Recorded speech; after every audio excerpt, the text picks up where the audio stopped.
Hey everyone, Rob from Southgate Media Group here. Before we get started with this podcast, we have a quick message. If this is your first time checking out the show, we love that you found us and we really hope you enjoy it. What we have to say is for the subscribers. If you enjoy our shows, would you please donate to help keep these going? We don't want to have to put traditional ads on these shows, but this does cost money. So we really do rely heavily on donations. To make a donation to the show, please go to our website, www.southgatemediagroup.com. Go to the page for the show, and in the upper right-hand corner is a donate button. It takes you right to PayPal, and you can donate whatever amount you want. Thanks a lot for listening, everybody. And now, on with the show.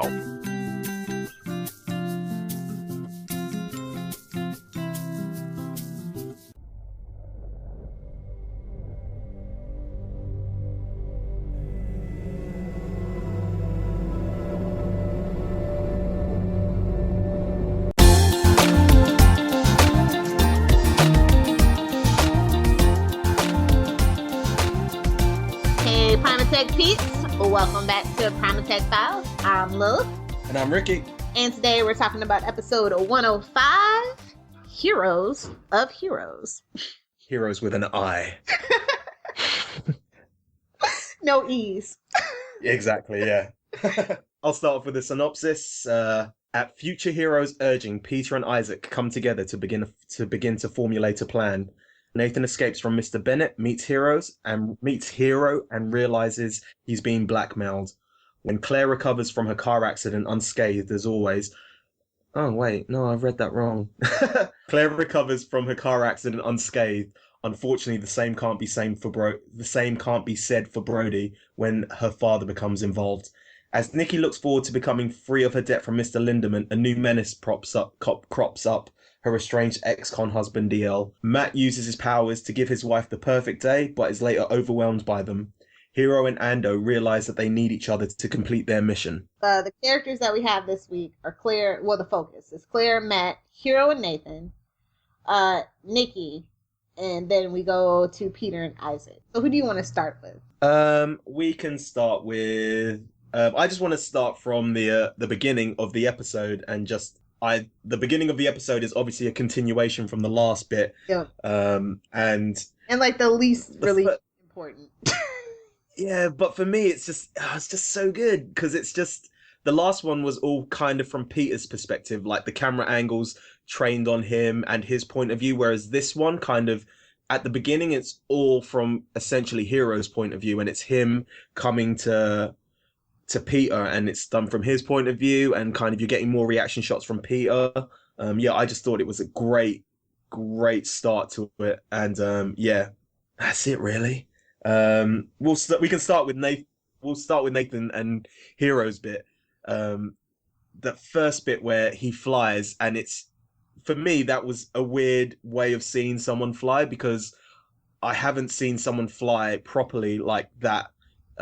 Since Superman, whether it's the Adventures of Lois and Clark or the Superman films, and it was just, and that flying's essentially floating, which I quite liked. But this one with like sonic booms, like the straight up like zip straight up into the air, then the right angle to get out of dodge, like, and then the sonic boom, that was like something completely new to me, and I kind of at first was really weirded out by it, but I really loved it.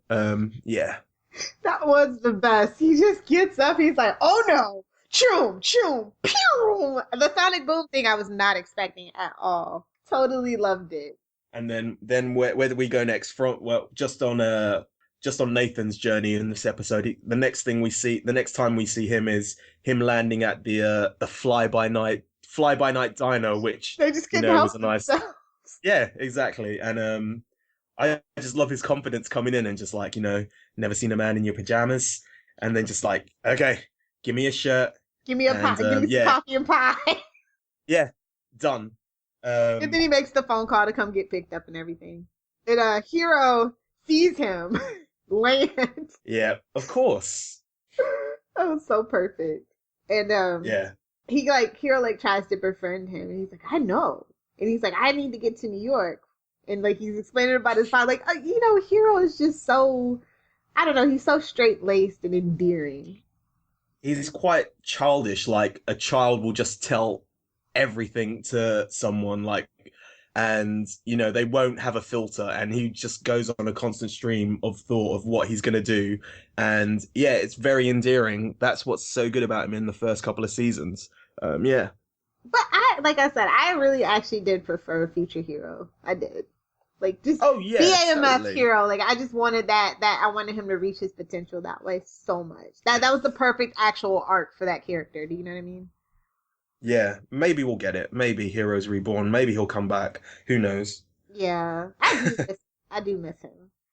But then like he charms his way into Nathan's heart, and he gives him the ride back to the casino.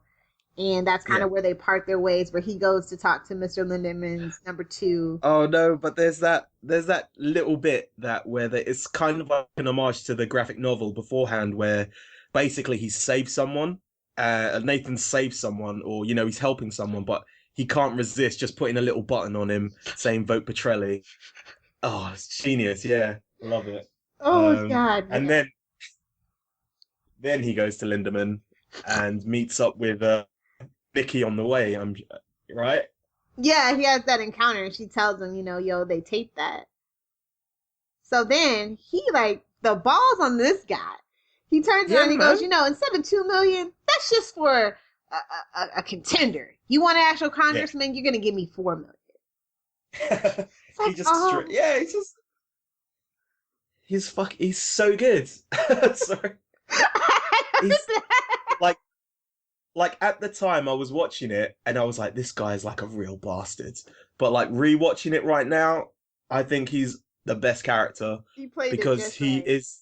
Yeah, he's not too good. He's not too bad, but he's that that quote unquote that everyone says shades of grey kind of character. But yeah, I think he's a great character. Yeah. Okay, so I think we'll talk about Nikki's perspective, I guess, next. Because it kind of dovetails into it. She wakes up in the morning in Nathan's hotel with no idea how she got there. And then little Sassy McSassy Pants comes in and goes, you're no longer in debt to Mr. Linderman. And Nikki's like, yeah, what?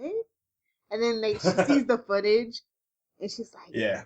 And then that's when she goes home and finds the police on her doorstep. Yeah.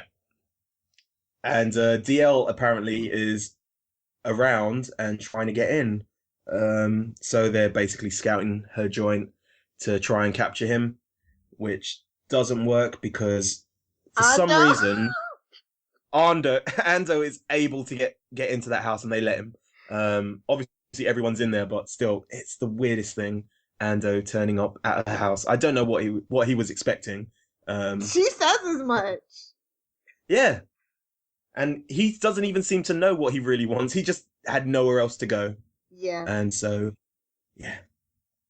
That's after him, and there's that whole point in the episode with Ando where him and Hiro essentially break up for the episode, and they kind of go off on their different ways, and then it ends up with them coming back together because of this. Yeah. But then, at the very end of that particular segment, we actually see DL. He kind of just shows up out of nowhere. He's been listening to this whole situation because she says she's scared of him and she will do everything she can to help them, and he seems really bummed about it. Yeah. More intense staring. Yes. It's a trait of his. It's his superpower, in fact. Yes. So let's kind of talk let's about go to another. Let's. Yes. If you want to talk about Claire, just get that out of the way. No, it's just the way that we went straight from Nikki, the Sanders family, who we don't really like, to another family that's messed up. Yes, we're going straight to Matt. Janice.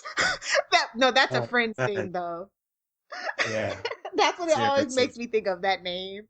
Freaking Chandler's annoying girlfriend. Yeah. Chandler!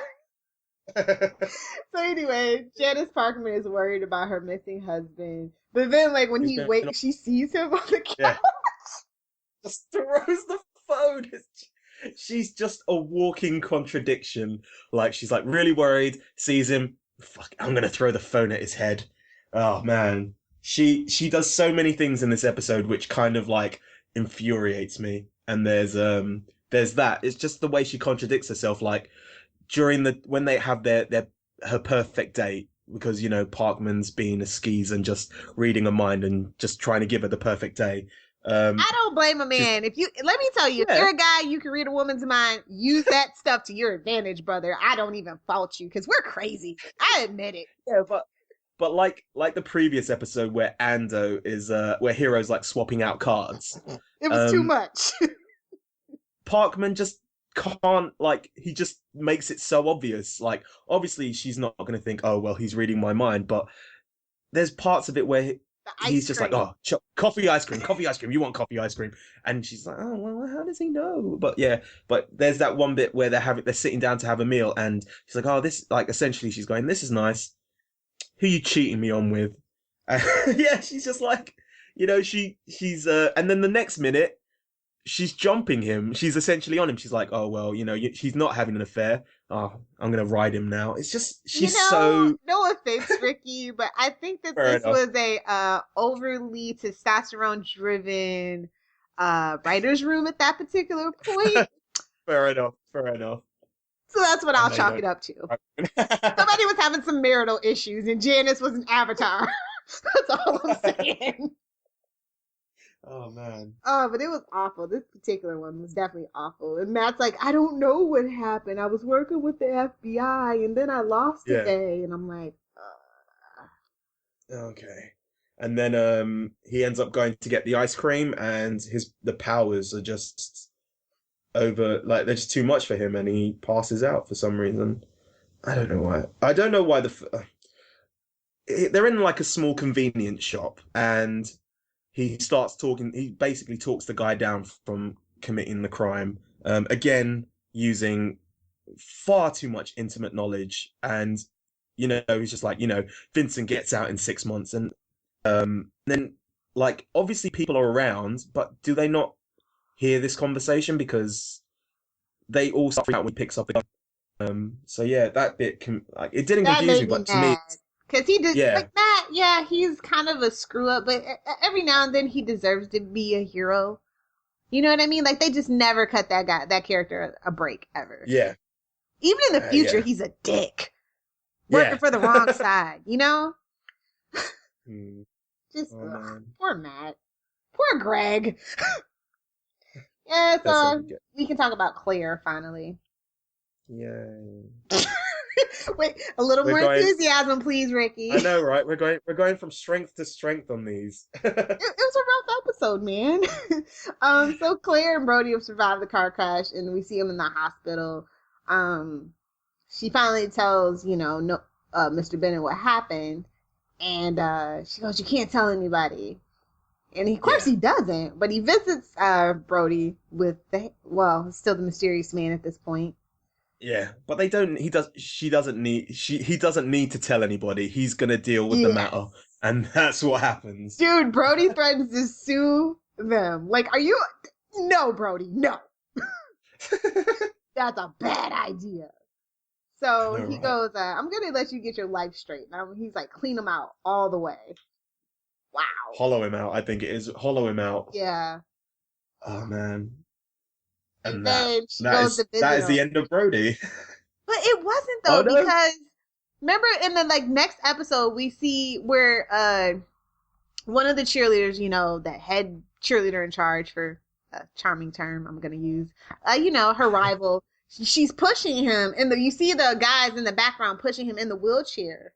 And they're like, that's why they hate her, because she, disabled the quarterback right before the game. Star quarterback, yeah. Yeah. Okay. That's the last we ever see of Brody. I just remember because it looked weird. But then Claire goes to visit him in the hospital, and he doesn't even know who she is, his own name. Yeah. It's like that first kind of pod person, encounter she has. I think that was the best thing about that, is Noah handling freaking Brody. Yeah. So finally we talk about Peter and Isaac. Yay. We kind of wrap this up where we left off the last episode finally.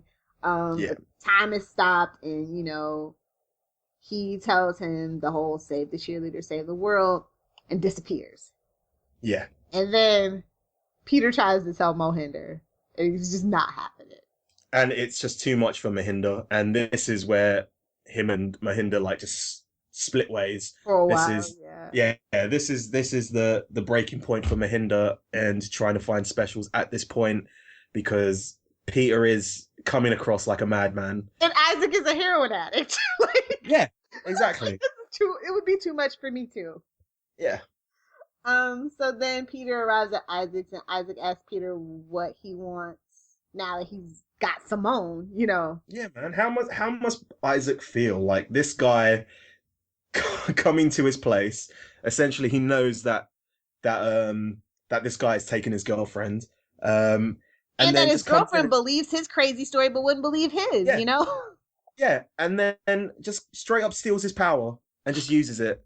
Like, how useless must this guy feel? And that's why I think in the next couple of the next episode, there's like he makes a couple of snarky and sassy comments, which I loved. But yeah, so Peter puts all the pictures into order, makes a kind of comic book.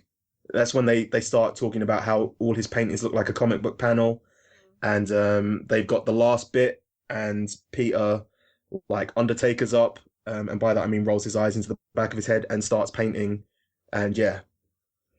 But see, like, we assume that it's a picture of Claire laying with, you know, her head cut off, but it's just, and then we, the audience, know that it reminds us of the other murder victims that Matt and his old FBI agents have been looking into with Tyler. So we're like, okay, we can kind of see the big picture where this is going, and then the phone rings.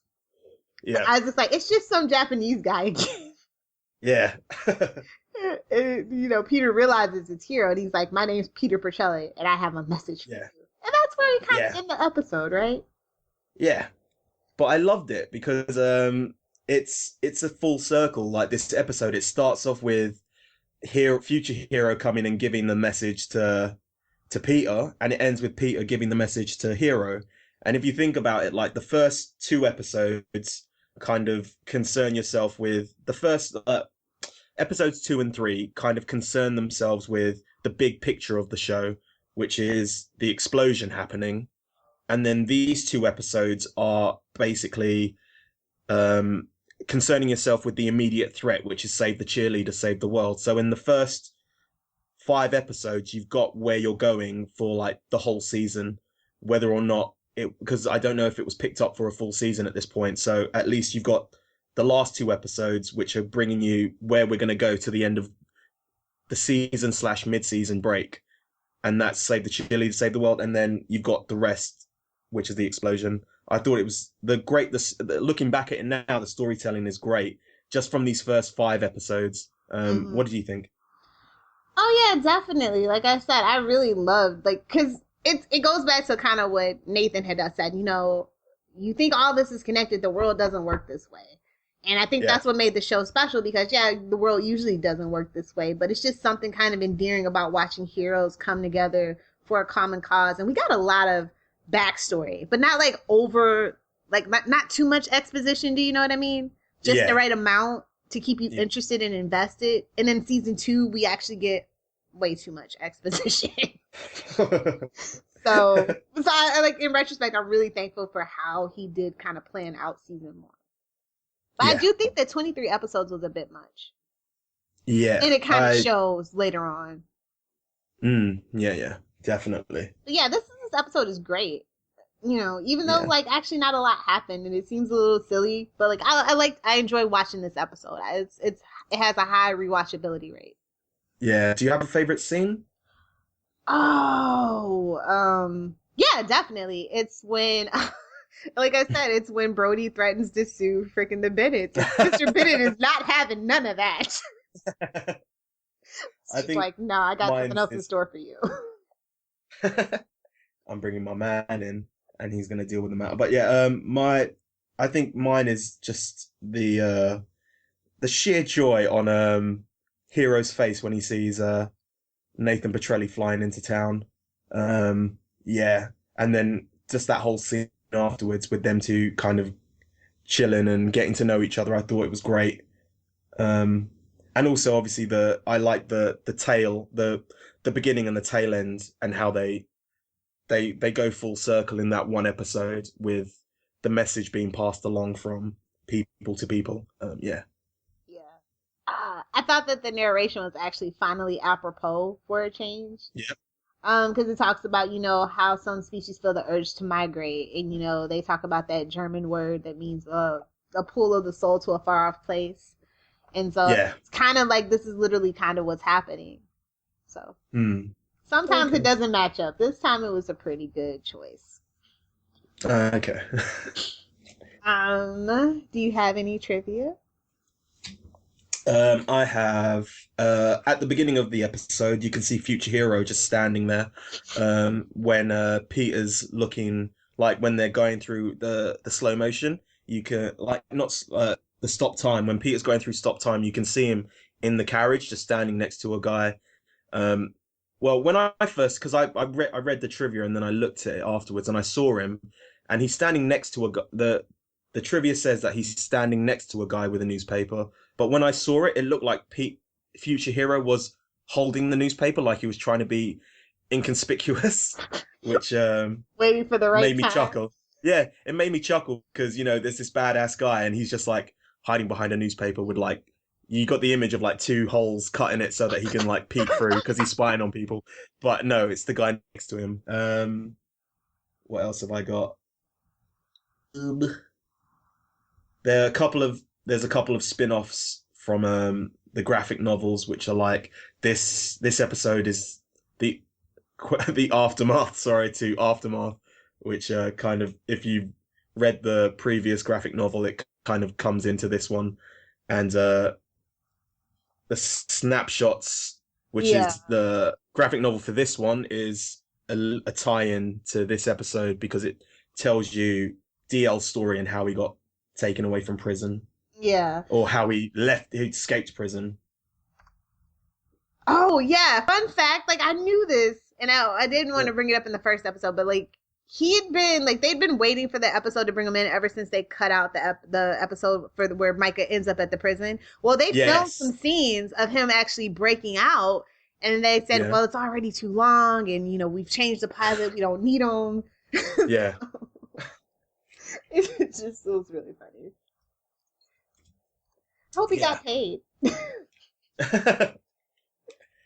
And there's, obviously there's a Star Wars reference, using my powers for personal gain. That's the dark side, which Hero says at one point. There's bits and pieces. So obviously, at the time, I being English, I don't know what who is, but the LasVegasNikki.com, which was her site. Sexy Fun Time website? Exactly. It just redirected to Ninth Wonders, which was the unofficial/official website. And I think that's all I've got. Yes. Oh, but did you... Oh, also something about the graphic novel is that every link from the graphic novel when it was on the NBC website linked to the Nissan Vera website. Of course it did. Exactly. Versa. Nissan Versa. Yes. Yeah. So funny. And then we've obviously got the graphic novel, which essentially is just how DL escaped, and we obviously know how because his powers are phasing. So he just walked out. And there's no real trivia for the actual thing apart from the Nissan Versa thing. So yeah. So I think we can just talk about the grade, right? Yeah. I will go with B+ because of it's still got Future Hero in it, and that's the best thing about it. So yeah, Future Hero at the beginning, and then I like the beginnings and the ends. The rest kind of can give and take, but I can't give it anything higher than a A-, which was my last one. But yeah, I'll go a B-. Yeah. Yeah, it's the Janice Parkman, man. I was, oh man, dude, I feel so bad for Matt Parkman. I want to like him because I love Greg, But Yeah. like, man, that character just never caught a break, really. And Janice was just the worst. Like, you wanted to like be like, you wanted to root for her, but she just made it so impossible. Yeah. And then the whole Claire rapey situation, like, I just, for the life of me, couldn't figure out what the point of that was. Yeah, that's true. Oh man. You're like, look, if you think that you need a rapey situation in a writer's room full of dudes, let me assure you, you do not, sirs. You do not. Skeevy. Because she's a teenager. And Hayden was kind of still pretty young when Hiros was going on. And she's just a tiny little girl, too. I'm only 5'3" and I'm taller than her. Anyway, do you have any favorite scenes? Let's see. Okay, so then I guess it's time for shameless plug and self-promotion. Okay. You can find us on Facebook, Primatech Files. Search us out. Give us a like. You can find us on Twitter at Primatech Files. You can email us if you have any questions for the hosts or any thoughts on the episodes that we're reviewing or watching. primatechfiles@gmail.com. And also, every Saturday we are, well, for the past couple of weeks, for the past couple of Saturdays, we have been doing live tweets of events, of episodes. You can find our Twitter. We basically will use the hashtag Primatech Files when we start live tweeting. So give us a follow on Twitter. And you can find me on Twitter at RickyJDS. That's RICKYJDIAZ. Or Z if you reckon. Boom. They can find you, Lilith. Of course, you can find me on Twitter at Lilith Hellfire. You can find me on Tumblr, tumbling every day, LilithFairyHellfire.tumblr.com. And if you are a comic book geek or a pop culture junkie such as myself, please be sure to check out littlepopculturevulture.blogspot.com. Read an article, leave a comment, and don't forget to share. Nice. And we'll leave you for now, guys. Download the podcast, save the world.